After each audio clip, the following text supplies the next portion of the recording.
Hello everyone, आज के video में हम लोग देखेंगे क्लास 9th का poem no man are foreign का हिंदी समरी, वो भी एनिमेटेड। तो चलिए देर ना करते हुए वीडियो को शुरू करते हैं और शुरू करते हैं आज की कविता। कवि कहते हैं कि जितने भी जो लोग हैं वो एक दूसरे से अलग नहीं है। इस आधार पर कि वे अलग अलग देश से हैं, उन्हें अलग नहीं समझा जा सकता। वे इस देश की सेना के लिए लड़ सकते हैं या किसी अन्य देश की सेना अथवा सीमा के लिए भी लड़ सकते हैं, लेकिन वर्दी के नीचे वे सभी अनिवार्य रूप से एक समान हैं। हमारे प्रतिद्वंदी सेना के सैनिक ठीक उसी तरह जीवित रहते हैं जैसे कि हम रहते हैं। एक देश से दूसरे देश के पुरुषों के बीच झगड़े का कारण भूमि का टुकड़ा ही है। हालांकि पृथ्वी पर सारी भूमि एक जैसी है। इसके अलावा हर आदमी को आज नहीं तो कल धरती में ही समाना है। कवि मनुष्य की एकता का और सबूत प्रदान करता है। वो कहता है कि जो लोग आपके देश के अलावा अन्य देश से हैं, वे भी अपने अस्तित्व के लिए सूर्य और हवा तथा पानी पर निर्भर रहते हैं। उन्हें भी शांति की अवधि और युद्ध की अवधि देखी है। शांति के समय उन्हें हमारे जैसे हर दिन एक भोजन का आश्वासन मिला है।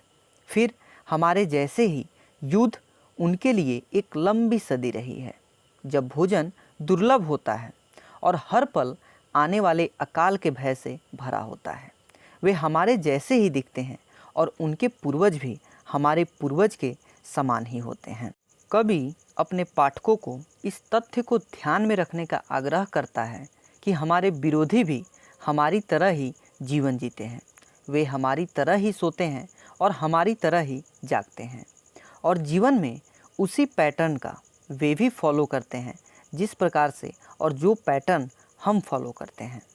प्रत्येक इंसान के पास शक्ति का आंतरिक संसाधन होता है जिसे वे अपने साथी प्राणियों की सहायता के लिए उपयोग कर सकते हैं। हालांकि यह संसाधन केवल प्यार के मार्ग का पालन करके ही प्राप्त किया जा सकता है।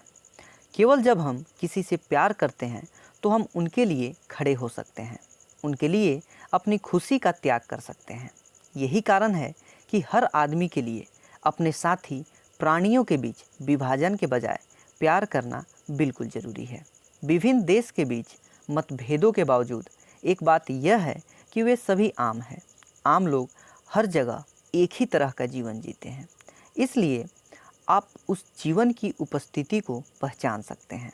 इससे कोई फ़र्क नहीं पड़ता कि आप इस व्यापक दुनिया में कहाँ रहते हैं और कहाँ यात्रा करते हैं।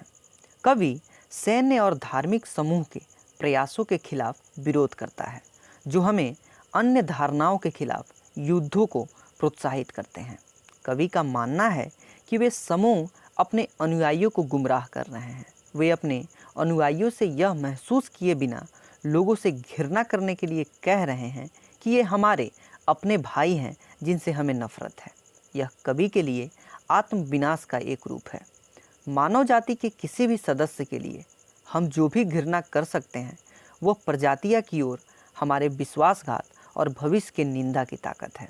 अगर हम किसी अन्य देश के लोगों को मार देते हैं तो हम वास्तव में मानव प्रजाति को पूरी तरह से खतरे में डाल रहे हैं और पृथ्वी पर इसका अस्तित्व भी बना रहे हैं।